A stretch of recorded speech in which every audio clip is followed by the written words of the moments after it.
The cold bit through the thin cardboard beneath her. Emma's fingers, red and stiff, clutched a paper cup as strangers walked past without looking down.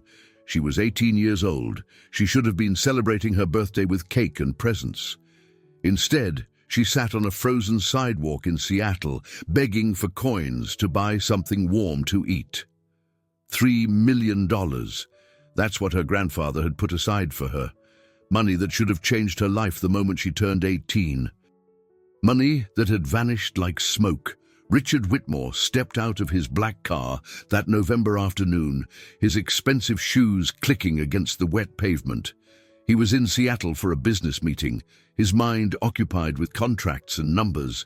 Then he saw her. The girl on the corner, shivering under a worn blanket, looked painfully familiar. His heart stopped. Those eyes, that face, it couldn't be. "Emma?" His voice cracked as he moved closer. The young woman looked up, confused and frightened. She didn't recognize the old man staring at her with tears in his eyes. 5 years can erase a lot of memories, especially when those years are filled with pain. But Richard knew. This was his granddaughter. The little girl he had held at her father's funeral, the child he had protected with millions of dollars. And somehow, she was here, broken and alone, with nothing. Where was Jessica, her stepmother? Where was the money? Where were the people he had trusted to care for her? As Emma's trembling hand accepted the blanket Richard offered, neither of them knew the truth waiting beneath the surface. A truth involving betrayal, greed, and secrets dark enough to destroy what remained of their family. Some sins hide in plain sight, some thieves wear trusted faces, and some families carry shadows that refuse to stay buried. Before we continue this story, let me ask you something. From which city are you watching us right now, and what time is it there? I love seeing how far these stories reach. And if you're someone who values stories that touch the heart, we invite you to support us. Give us a like, subscribe to the channel, and share your thoughts. Together we can bring hope to those who need it most. In The Millionaire, Grandpa found his granddaughter begging on the streets. Where is her 3 Mentors trust fund? The mansion felt like a tomb. Richard Whitmore walked through the empty hallways every morning, his footsteps echoing against marble floors that once carried the sound of laughter. 5 years had passed, but the silence never got easier. It wrapped around him like a heavy coat, suffocating and cold. He stood in his office staring at the framed photo on his desk. His son, smiling and holding a baby in his arms. That picture was taken 3 months before the accident, 3 months before a drunk driver ran a red light and destroyed everything Richard loved. His son died that night, leaving behind a little girl who needed protection. "Mr. Whitmore, your car is ready." His assistant's voice came through the intercom, pulling him back to the present. Richard set down the photo and straightened his tie. Seattle, another business meeting. Another day of pretending the world still made sense. At 72, he should be slowing down, maybe retiring, spending time with family. But what family? His granddaughter was gone, living with her stepmother somewhere in the suburbs. He'd tried calling a few times after the funeral, but the stepmother always had an excuse. The girl was busy with school. She was at a friend's house. She needed space to heal. Eventually, Richard stopped calling. The rejection hurt too much. He convinced himself that maybe the stepmother was right. Maybe his granddaughter did need distance from the painful memories. Maybe seeing him only reminded her of what she'd lost. So he buried himself in work, meetings, contracts, numbers that made sense when nothing else did. The lawyer had assured him everything was in order. $3 million, safely locked in a trust fund, waiting for his granddaughter's 18th birthday. It was the one thing Richard had done right. He couldn't bring his son back, but he could make sure the girl would never struggle financially. She could go to any college she wanted, buy a house, start a business, live the life her father would have wanted for her. That money was Richard's last gift to his son, his last way of being a father, even in death. The November rain hit Seattle hard that afternoon. Richard's driver navigated through downtown traffic while Richard reviewed paperwork for the meeting. His mind wandered. His granddaughter had turned 18 2 months ago. Had she received the money? Was she happy? Was she in college somewhere, making friends, building a future? "Sir, there's an accident ahead," the driver said, pulling the car to the curb. "Might be faster if you walk the last 3 blocks. Richard nodded, grabbing his umbrella and stepping out into the cold drizzle. The meeting wasn't for another 20 minutes. He had time. The streets were crowded with people rushing to get out of the rain. Richard moved with them, his expensive shoes splashing through puddles, his mind still lost in thoughts of his granddaughter. Maybe he should try calling again. Maybe enough time had passed. Maybe... He stopped walking. On the corner ahead, hunched against a brick building, sat a young woman. Her clothes were dirty and worn. A thin blanket covered her shoulders. A paper cup sat in front of her, collecting coins from the few people who bothered to look down. Something about her face made Richard's heart skip. No, it couldn't be. He moved closer, his umbrella forgotten, rain soaking through his coat. The girl looked up, and Richard's world shattered into 1,000 pieces. Those eyes, that face, the small scar above her left eyebrow from when she'd fallen off her bike at age 7. It was Emma, his granddaughter. "Emma?" The name came out as a broken whisper. The young woman stared at him, confusion and fear mixing in her expression. She didn't recognize him. How could she? 5 years was a lifetime when you were a child. And Richard had changed too. Grief had added years to his face, turned his hair completely white. "Do I know you?" she asked, her voice rough and careful. Richard's legs felt weak. This wasn't possible. This couldn't be Emma. His granddaughter should be in college. She should be safe. She should have $3 million. "I'm your grandfather," he managed to say. Richard Whitmore." Emma's eyes widened slightly. A flicker of recognition, buried deep. "Grandpa Richard?" "Yes." He knelt down beside her, not caring about the wet pavement ruining his expensive pants. "Emma, what happened? Why are you here? Where's your stepmother?" The mention made Emma's face harden. She looked away, her jaw tight. "I don't know where Jessica is, and I don't care." "Come with me," Richard said urgently. "Please, let me buy you something to eat. Let me help you." Emma hesitated.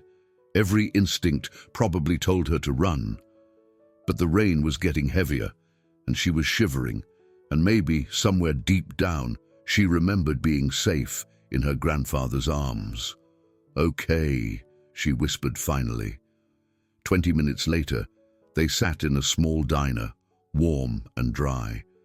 Richard watched Emma devour eggs and toast like she was starving. Because she was. His granddaughter was starving, sitting across from a man worth millions, because someone had taken everything from her. "When did you last eat?" Richard asked gently.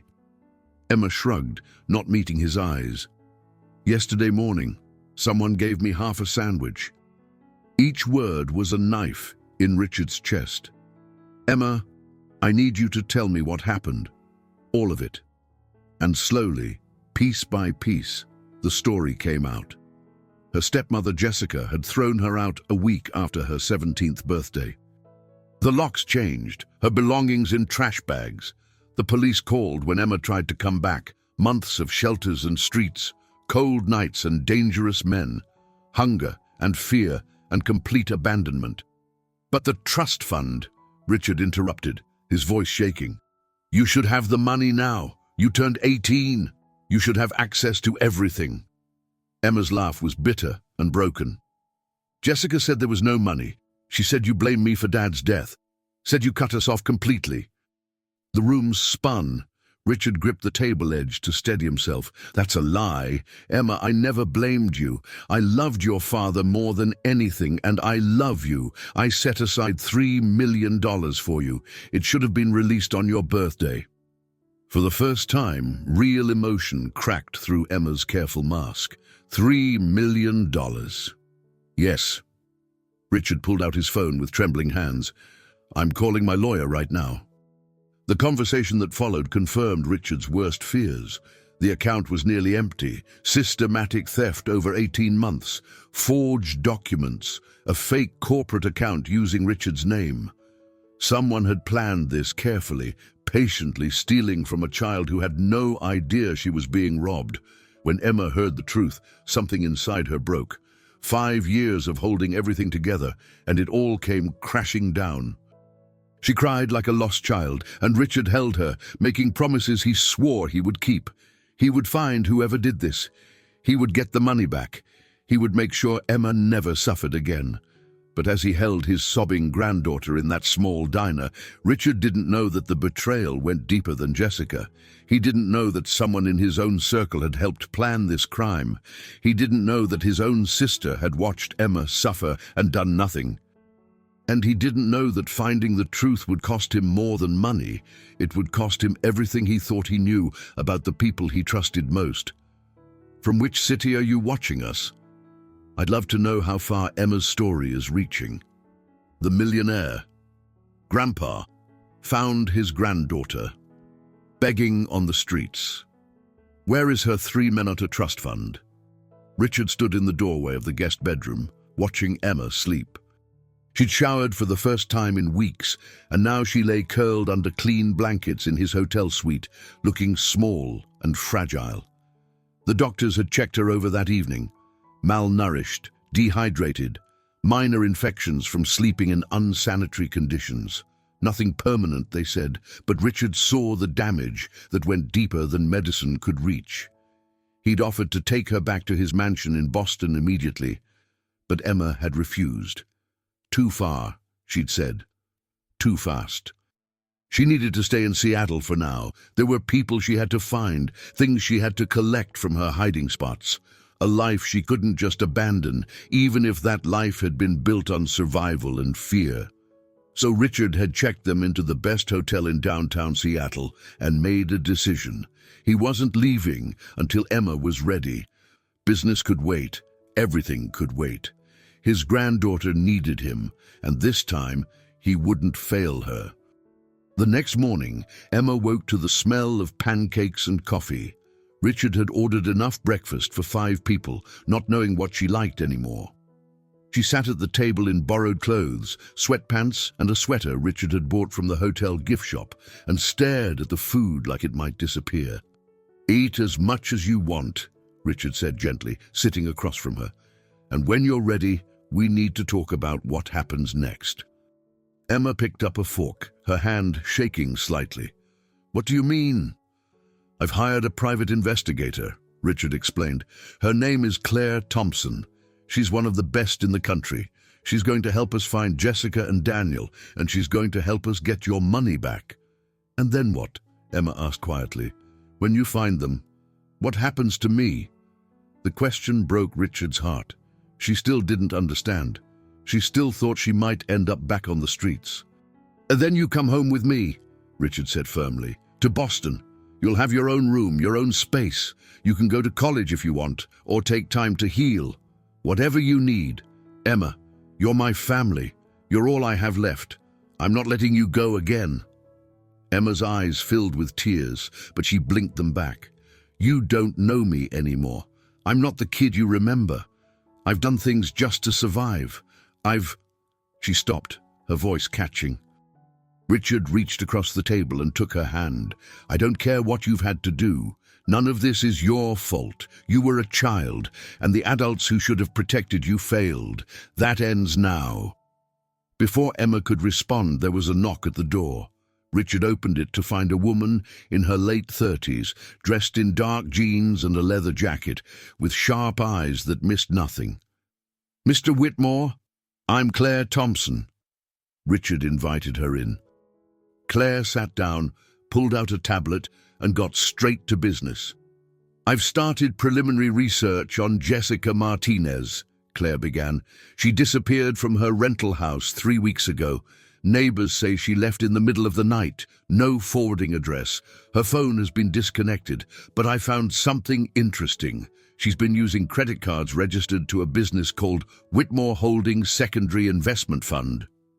Richard's jaw tightened. The fake account. Exactly, Claire confirmed, which means she's still spending the money, and if she's spending it, we can trace her. I've also looked into Daniel Cross. He's a financial consultant, previously worked for several investment firms before going independent. No criminal record, but I found complaints filed against him by 2 former clients claiming financial impropriety. The cases were settled quietly. Emma had gone very still, listening to every word. There's something else, Claire continued, her gaze shifting to Emma. I need to ask you some questions. They might be difficult, but they're important. Emma nodded slowly. Did Jessica or Daniel ever talk about other people being involved? Anyone who helped them or knew about the money? Emma thought for a moment. Jessica had a friend, an older woman who came over sometimes. They would talk in the kitchen, and Jessica would send me to my room. I heard the name Margaret once or twice. Richard's blood turned to ice. Margaret? Yeah, Emma said. Why? Do you know her? Richard couldn't speak. Claire noticed his reaction immediately. Mr. Whitmore. Margaret is my sister, Richard said, his voice hollow. She's the only family I have besides Emma. The room went silent. Claire made a note on her tablet, her expression carefully neutral. I'll need to investigate that connection. After Claire left, Richard sat motionless in his chair, staring at nothing. His sister. Margaret had always been bitter about their father's will, which had left the majority of the family fortune to Richard, but to steal from Emma, to watch her suffer and do nothing. Grandpa? Emma's voice was small. Are you okay? Richard looked at her and realized she was asking if he was okay. This girl who'd been through hell was worried about him. I will be, he said, though he wasn't sure he believed it. We both will be. That afternoon, Emma insisted on going back to the streets. There were things she'd hidden, she said, important things, and there was someone she needed to see. Richard didn't want her anywhere near that part of town, but Emma was stubborn. Finally, they compromised. He would drive her, and he would stay close. The area looked different in daylight, but no less depressing. Empty storefronts, broken windows, people huddled in doorways, their eyes empty and hard. Emma directed Richard to a narrow alley behind an abandoned restaurant. Wait here, she said, climbing out of the car. Emma, please, just 5 minutes. She disappeared into the shadows. Richard gripped the steering wheel, every instinct screaming at him to follow her, but she needed this small piece of independence. He couldn't smother her, no matter how much he wanted to protect her. 4 minutes later, Emma emerged from the alley with a young man following her. He was tall, maybe 25, with dark hair and cautious eyes. He carried a worn backpack and moved like someone ready to run at any moment. Emma brought him to the car window. Grandpa, this is Marcus. He's my friend. He kept me safe out here. Richard studied the young man. Marcus met his gaze steadily. No fear, no shame. Just quiet dignity. Thank you, Richard said, and he meant it. For watching out for her. Marcus shrugged.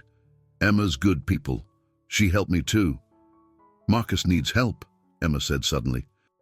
He's trying to get off the streets, but he can't get a job without an address, and he can't get an address without money for deposit.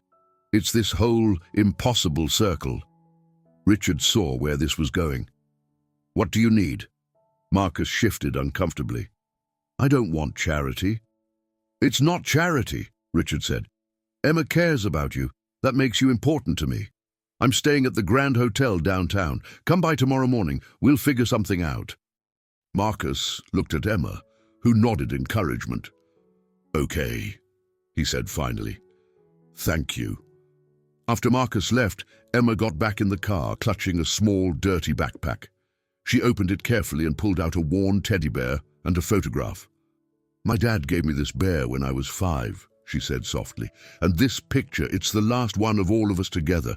You, me, Dad, before everything fell apart. Richard looked at the photo. It had been taken at Emma's 8th birthday party, 2 years before David died, all of them smiling, unaware of the tragedy waiting in their future. "I'm so sorry I wasn't there for you," Richard whispered. "You're here now," Emma said. "That's what matters." That night, back at the hotel, Richard's phone rang. It was Claire. "I found something," she said without preamble. "Jessica and Daniel are in Portland. I have an address. But Mr. Whitmore, there's a problem. The house is registered under a name I didn't expect. Margaret Whitmore. Your sister owns the property they're hiding in." Richard felt like he'd been punched in the stomach. "You're certain?" "I've verified it 3 times.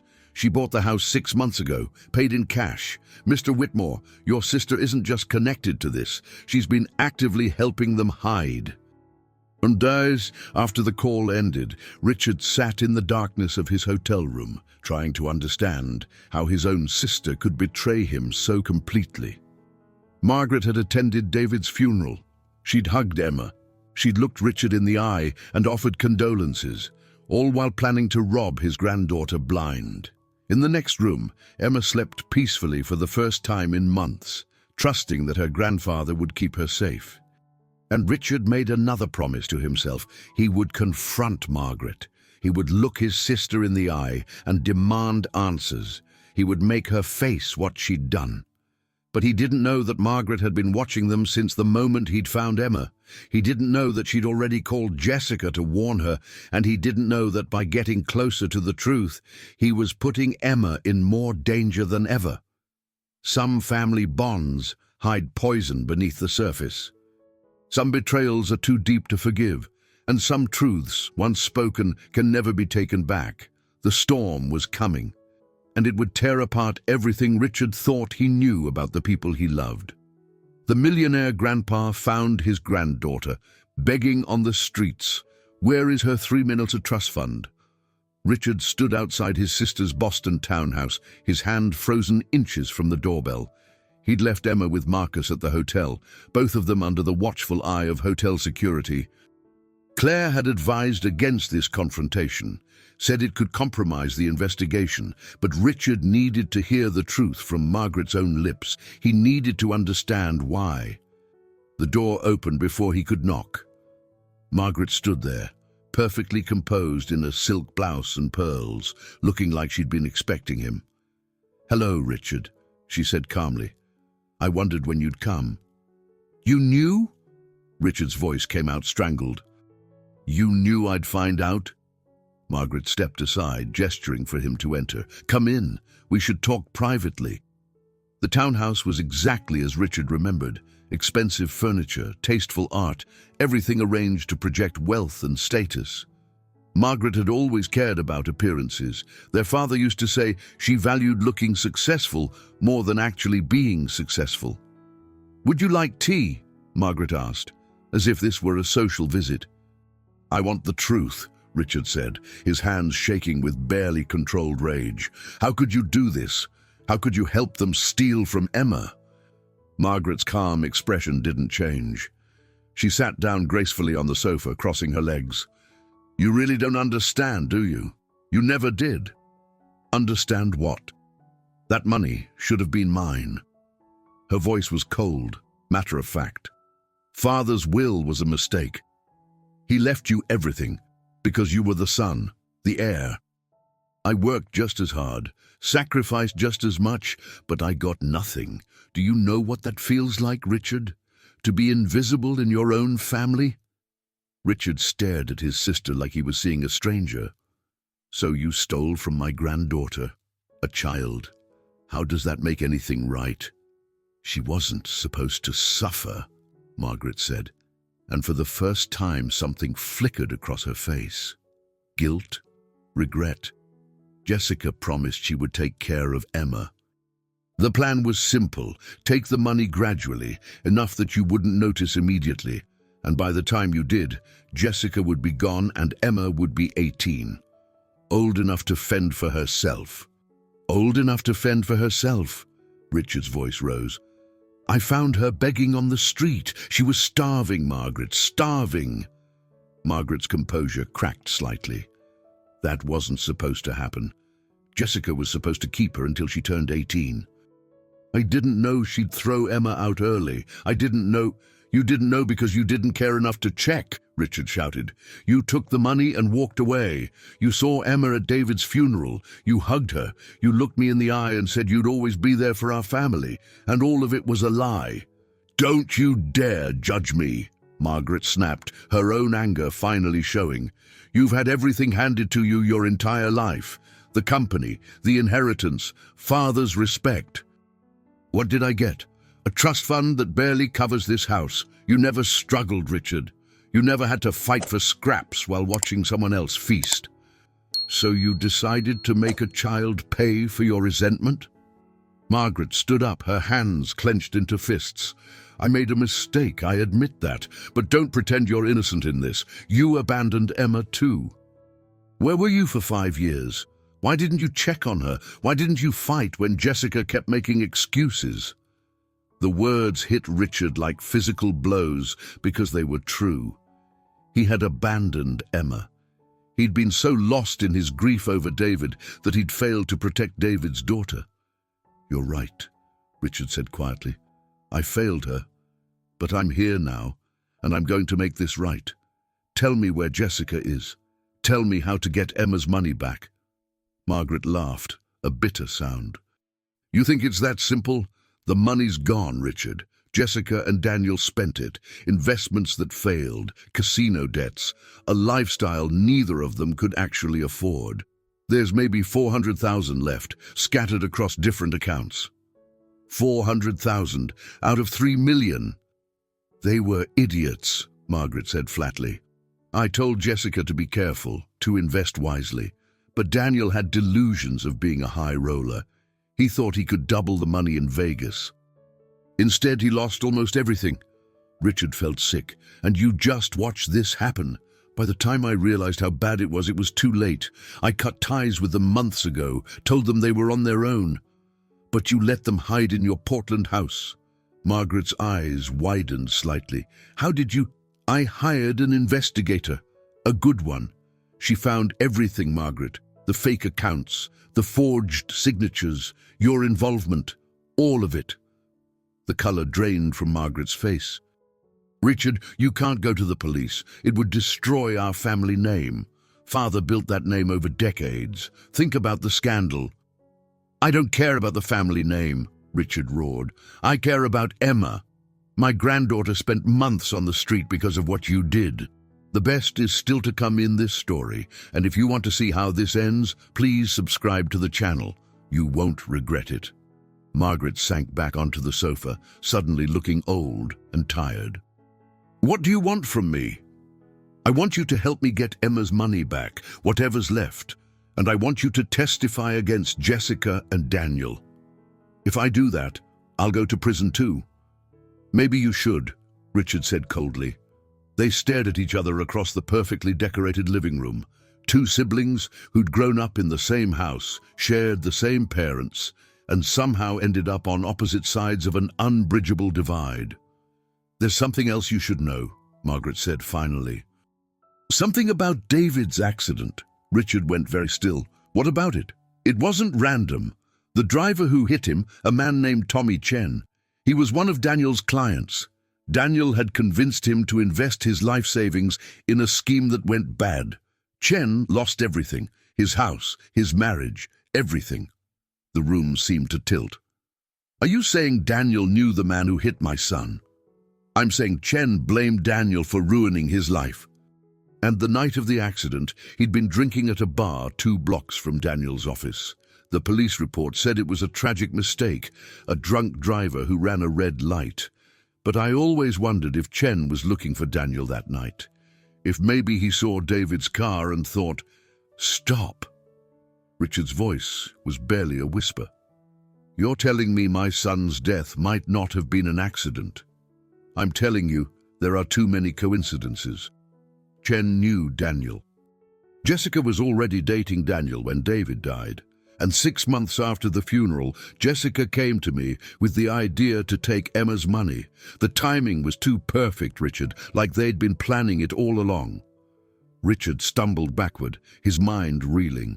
If this was true, if David's death had been connected to Daniel from the start, then everything he thought he knew about the past 5 years was a lie. "Why didn't you tell me this before?" he demanded. "Because I wasn't sure. And because if I was right, it meant I'd help the people who might have caused David's death. I was trying to convince myself I was wrong." "You were trying to protect yourself," Richard said bitterly.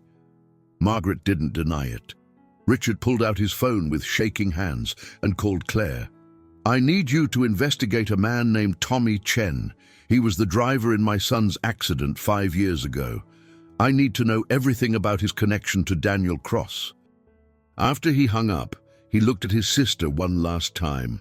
"I'm taking Emma home to Boston tomorrow," he said, "and I'm going to make sure she never has to worry about money or safety again. As for you, Margaret, I want you to think very carefully about what you're going to do next, because if you choose to protect Jessica and Daniel over your own family, I will make sure you face every consequence of what you've done." "Richard, we're done here." He walked out of the townhouse and didn't look back. Outside, the late afternoon sun cast long shadows across the street. Richard sat in his car for a long moment, trying to process everything Margaret had told him. His son's death might not have been an accident. Emma's suffering might have been planned from the very beginning, and the people responsible were still out there, hiding in Margaret's house, spending what was left of Emma's money. Richard's phone buzzed. A text from Emma. "Are you okay? When are you coming back?" He typed a response. "On my way. Everything's going to be fine." But as he drove back to Seattle, Richard couldn't shake the feeling that everything was about to get much worse before it got better. Margaret knew things she wasn't telling him. Jessica and Daniel were still free. And somewhere in the shadows, the truth about David's death waited to be uncovered. Emma deserved justice. She deserved answers. And Richard would move heaven and earth to give her both. But the cost of truth was rising with every revelation. And Richard was beginning to realize that some answers came with prices too terrible to imagine. The past wasn't done with them yet. And the worst secrets were still buried, waiting to destroy everything they were trying to rebuild. The millionaire. Grandpa found his granddaughter begging on the streets. Where is her 3-memberless trust fund?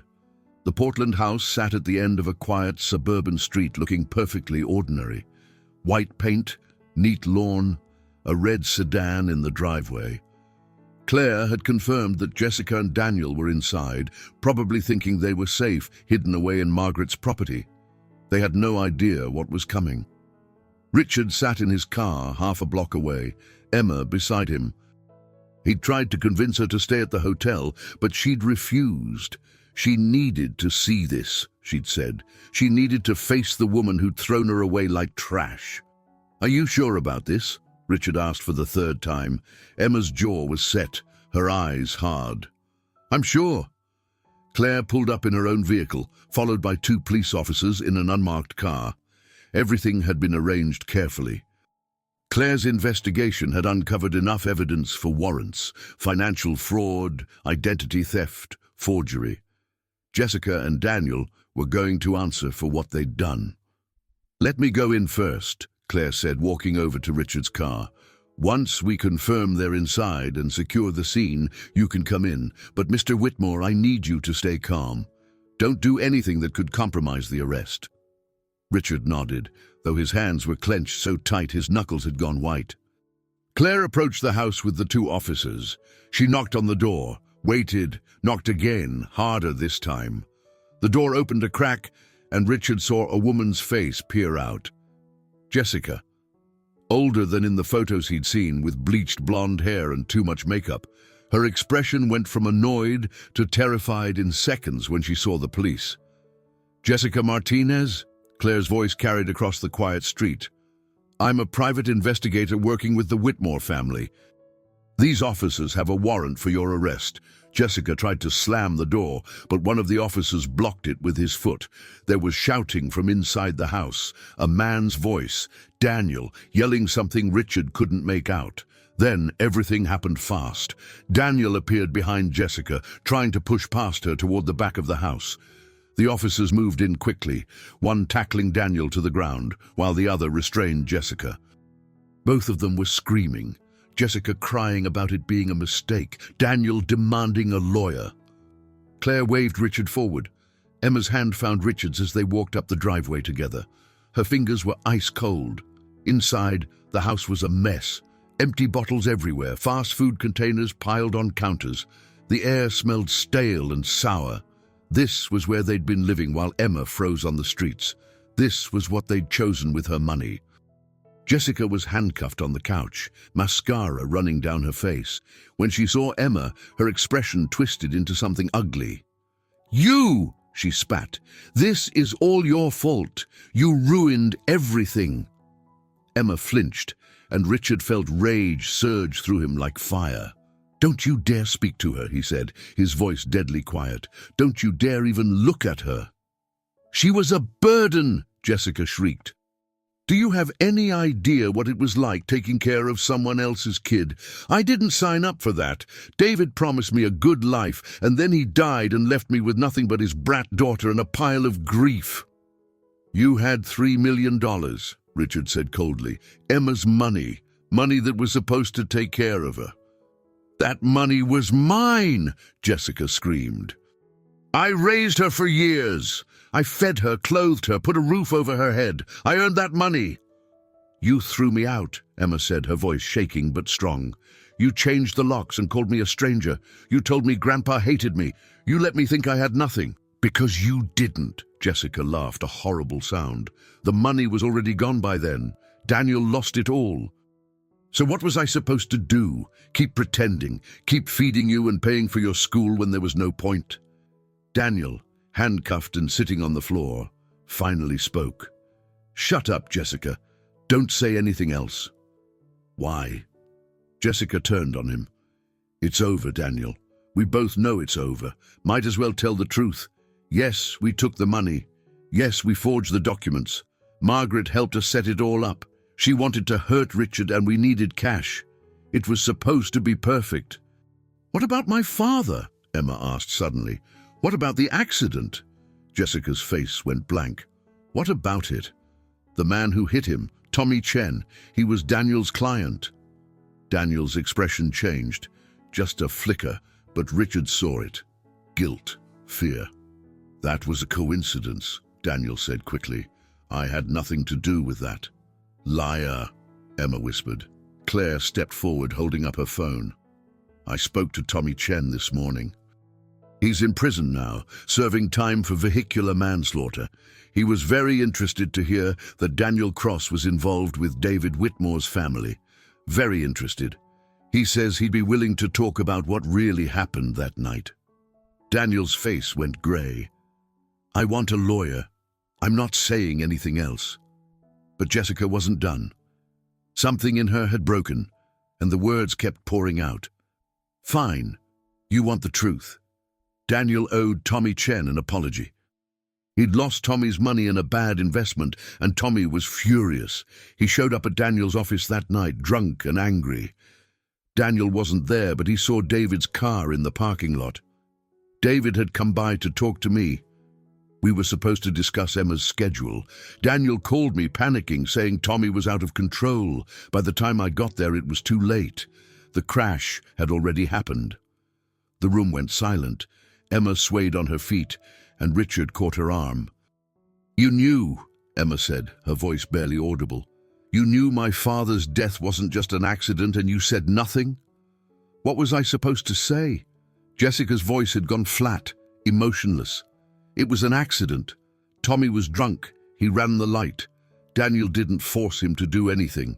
"But Daniel knew Tommy was unstable that night," Claire said. "And he did nothing to warn anyone. That's criminal negligence at minimum." "Rudy!" Daniel started shouting about lawyers again, but Richard wasn't listening. He was watching Emma's face crumble as she realized the woman who'd raised her had hidden the truth about her father's death for 5 years, had looked her in the eye every day knowing that truth, and said nothing. "I hate you," Emma said softly. I don't think I ever really knew what hate felt like until right now. But I hate you, Jessica, for everything you took from me, for every lie you told, for every night I spent scared and alone. I hate you." Jessica started to respond, but the officer cut her off, reading her rights and preparing to transport her to the police station. As they led Jessica and Daniel out in handcuffs, Richard held Emma close. She wasn't crying. She was completely still, like she'd turned to stone. Claire approached them quietly. "Mr. Whitmore, we found some documents in the bedroom, bank statements, transfer records. It looks like there's about $380,000 left in accessible accounts. Margaret's statement was close. It's not the full amount, but it's something." Richard nodded numbly. 380,000 out of 3 million. Years of planning, all for this. But as they walked out of the house, Richard noticed something that made his blood run cold. On the kitchen counter, partially hidden under junk mail, was a plane ticket. One way to Mexico City. Departure date, tomorrow morning. "Claire," he called out, picking up the ticket. "They were planning to run." Claire examined it, her expression grim. "There's only one ticket here." Richard's mind raced. One ticket, not two, which meant one of them was planning to leave the other behind. Or, "Check the bedroom again," Richard said urgently. "Look for anything else. Passports, more tickets, anything." 5 minutes later, Claire emerged with a folder. Inside were documents that made Richard's hands shake. A birth certificate for a child, Emma's birth certificate, but also something else. Legal documents attempting to declare Emma legally incompetent, claiming she had mental health issues that made her unable to manage finances. "They were trying to get permanent control of the trust fund," Claire explained. "If they could prove Emma was incompetent, they could have kept taking money, even after she turned 18. That's why Jessica threw her out. They needed her to look unstable, homeless, struggling to build a case." Emma stared at the documents, her face pale. "They wanted to destroy me completely. They failed," Richard said firmly. "You're here, you're safe, and they're going to prison." But as they drove away from the house, Richard couldn't shake a feeling of unease. Something still felt wrong. Jessica had talked too much, revealed too much, almost like she wanted to be caught. And that one plane ticket, where was the second one? Who else was planning to disappear? His phone rang. Margaret. "Don't answer it," Emma said immediately. But Richard did anyway, putting it on speaker. "Richard, you need to listen to me very carefully." Margaret's voice was tight with fear. "I just got a call from someone. They said if I didn't deliver a message to you, Emma would never be safe. They said the people you arrested aren't the ones in charge. They said—" The line went dead. Richard tried calling back. No answer. Claire had pulled over and was already tracing the call. "Mr. Whitmore, something's very wrong here." Richard looked at Emma, saw the fear creeping back into her eyes, and realized that arresting Jessica and Daniel hadn't ended anything. It had only revealed how much deeper the conspiracy really went. Someone else was pulling the strings, someone they hadn't found yet, someone who knew exactly where they were and what they'd discovered. And that someone wasn't finished with Emma. The nightmare wasn't over. It was just beginning. The millionaire grandpa found his granddaughter, begging on the streets. Where is her 3 trust fund? The call from the hospital came at 3 in the morning. Margaret had been found unconscious in her townhouse, an empty bottle of sleeping pills on the nightstand beside her. The doctor said she would survive, but it had been close. Too close. Richard sat in the hospital waiting room with Emma, both of them exhausted and confused. Claire had stayed at the hotel, working through the night to trace the threatening call Margaret had received before the line went dead. "Why would she do this?" Emma asked quietly. "After everything she did to me, why would I care if she lives or dies?" "Because you're a better person than she is," Richard said. "And because despite everything, she's still family. That's a hard thing to let go of." A doctor approached them, her expression serious. "Mr. Whitmore, your sister is awake. She's asking for you." Margaret looked small and frail in the hospital bed, her face pale against the white sheets. When she saw Richard, tears started sliding down her cheeks. "I'm sorry," she whispered. "I'm so sorry for everything." Richard pulled a chair close to the bed. "Margaret, who called you? Who threatened Emma?" Margaret closed her eyes, fresh tears escaping. "You won't believe me when I tell you. Try me. It was David," she said. The room seemed to stop. Richard felt like he'd been struck. "That's impossible. David is dead. I buried my son 5 years ago." "No," Margaret said, her voice breaking. "You buried someone the police said was David. But Richard, I've seen him. He called me 2 days ago. He's alive." Emma stood up so fast her chair fell over. "That's a lie. You're lying to protect yourself." "I wish I was," Margaret sobbed. "But it's true. David faked his death. The accident was real, but he switched places with someone else. Another victim from a different crash.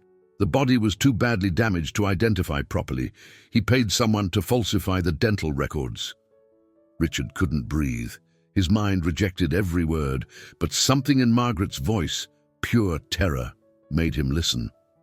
"Why?" he managed to ask. "Why would David do that?"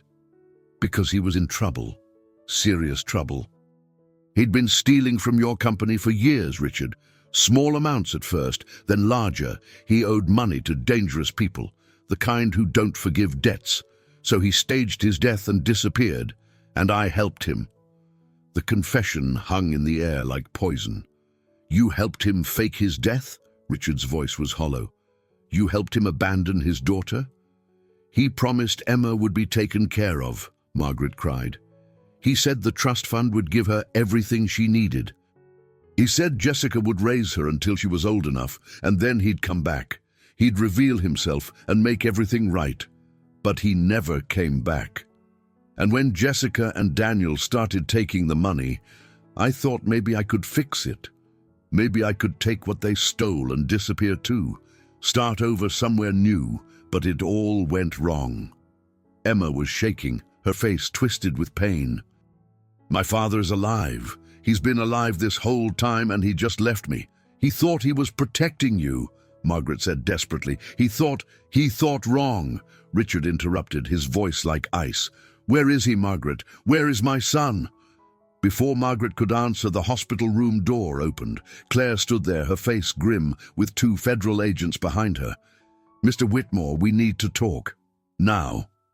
In the hallway, Claire explained what she'd discovered. The threatening call to Margaret had been traced to a phone registered to a shell company in the Cayman Islands, the same company that had received several large transfers from Emma's trust fund. And when Claire had dug deeper, she'd found something impossible. David Whitmore's fingerprints had appeared in a police database 2 months ago, connected to a fraud investigation in Miami. "Your son is alive," Claire said gently, "and he's been running financial scams across 3 states. The FBI has been tracking him for 8 months. Richard felt his legs give out. Emma caught his arm, holding him up even though she looked ready to collapse herself. "There's more," one of the federal agents said.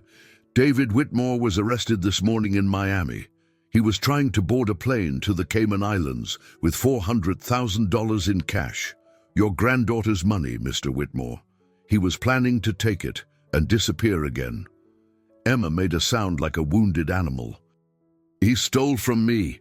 My own father stole from me and left me on the streets.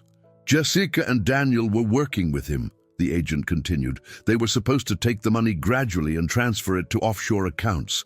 But Daniel got greedy and started spending it. David came back to try to salvage what was left. That's when everything fell apart." Richard couldn't process it. His son, his beloved son, had been alive all this time, had watched Emma suffer and done nothing, had stolen from her, used her, and planned to abandon her all over again. "I want to see him," Richard said. "Grandpa, no," Emma pleaded. "Please don't." But Richard needed to see David with his own eyes.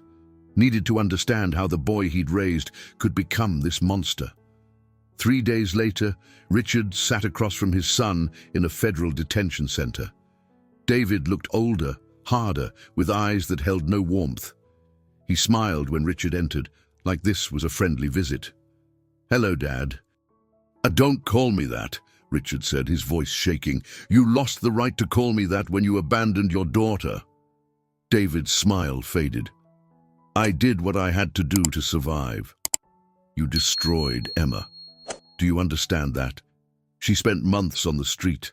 She was hungry, she was cold, she was terrified, and you were alive the entire time watching her suffer. She was always going to be fine," David said dismissively. "She had the trust fund. She had you, eventually. I knew someone would take care of her. The trust fund you stole from, the grandfather you made her think hated her." David shrugged. "Plans change. I needed that money more than she did." Richard stood up, his hands trembling with rage and grief. "You're not my son. My son died 5 years ago. The man sitting in front of me is a stranger." "Dad, I'm going to make sure you spend the rest of your life in prison," Richard continued. "And I'm going to make sure Emma knows she's better off without you, because she is. She's stronger, braver, and more honest than you ever were." He walked out without looking back. Outside the detention center, Emma was waiting with Marcus and Claire. When she saw Richard's face, she ran to him, and they held each other while Richard cried for the son he'd lost twice. Once to a fake death, and now to the truth of who he really was. "I'm so sorry," Richard whispered into Emma's hair. "I'm so sorry he hurt you."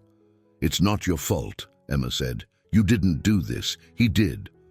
That night, back in Boston, Richard and Emma sat in his mansion's garden watching the sunset. Marcus was inside, getting settled in the guest house where he'd be staying while he got back on his feet. Claire had recovered most of the remaining money and assured them that David, Jessica, Daniel, and Margaret would all face serious charges. "What happens now?" Emma asked. "Now we heal," Richard said. "You start therapy. You go to college if you want, or travel, or just rest, whatever you need. And I promise you, Emma, I will spend every day for the rest of my life making sure you know you're loved." Emma leaned against her grandfather's shoulder. "I think I'd like to go to college. Maybe study social work. Help other kids who end up on the streets like I did." "That's a beautiful dream," Richard said softly. "And Grandpa, I forgive you for not being there before. You're here now. That's what matters." Richard felt something break loose in his chest, 5 years of guilt and grief finally beginning to heal. 6 months later, Emma stood in front of a college auditorium, speaking to a room full of students about her experience. She'd gained weight, her eyes were clear and bright, and when she smiled, it was genuine. "I spent months believing I was worthless," she told the crowd, "that I deserved to be abandoned. But I learned something important. Your worth isn't determined by the people who fail you. It's determined by how you choose to move forward. And I chose to survive, to fight, to hope." In the audience, Richard watched his granddaughter with pride and tears in his eyes. Beside him sat Marcus, now enrolled in community college and working part-time at one of Richard's companies. Emma had taken the $380,000 they'd recovered and used part of it to start a foundation helping homeless youth in Seattle. She called it David's Light, not after her father, but after the person he should have been. Margaret had accepted a plea deal and was serving 5 years in minimum security. She wrote to Emma once, a long letter of apology. Emma read it and then put it away. Maybe someday she'd be ready to forgive, but not yet. David was serving 15 years for fraud, identity theft, and conspiracy. He'd written several letters that Richard had burned without reading. Some wounds were too deep to forgive. Jessica and Daniel were serving 10 years each. Emma never thought about them anymore. That evening, as Emma walked across campus toward her dorm, her phone rang. It was Richard. "Just calling to say good night, sweetheart." "Good night, Grandpa," I love you. I love you too, more than anything." Emma hung up and looked at the stars appearing in the darkening sky. 5 years ago, she'd lost everything, but she'd found something too, strength she didn't know she had, and a grandfather who'd moved heaven and earth to bring her home. The past would always be part of her story, but it didn't get to write her ending. That was hers to create, and she was just getting started. The moral. This story teaches us that family isn't just about blood, it's about who shows up when you need them most. Richard could have walked away when he discovered how bad things had become. He could have let the lawyers and investigators handle everything from a distance. But he chose to fight for Emma. He chose to be present. Sometimes the people who should protect us fail. Sometimes the ones we trust betray us in unimaginable ways, but that doesn't mean we're unworthy of love. It means we deserve better. Emma's story shows us that survival isn't just about making it through. It's about refusing to let cruelty define who you become. She could have let anger destroy her. Instead, she turned her pain into purpose, helping others who walked the same dark path she'd walked. And Richard learned that it's never too late to show up for the people you love. 5 years of absence couldn't be erased, but every day moving forward could be filled with presence, protection, and unconditional love. The greatest inheritance we can give isn't money. It's the certainty that someone will fight for us when we can't fight for ourselves. That's the gift Richard gave Emma. And that's the gift she'll carry forward for the rest of her life. What did you think of Emma and Richard's journey? We'd love to hear your thoughts in the comments. And if this story touched your heart, please subscribe to our channel and share it with someone who needs to hear a message of hope today. Together, we can remind people that no matter how dark things get, there's always a path back to the light.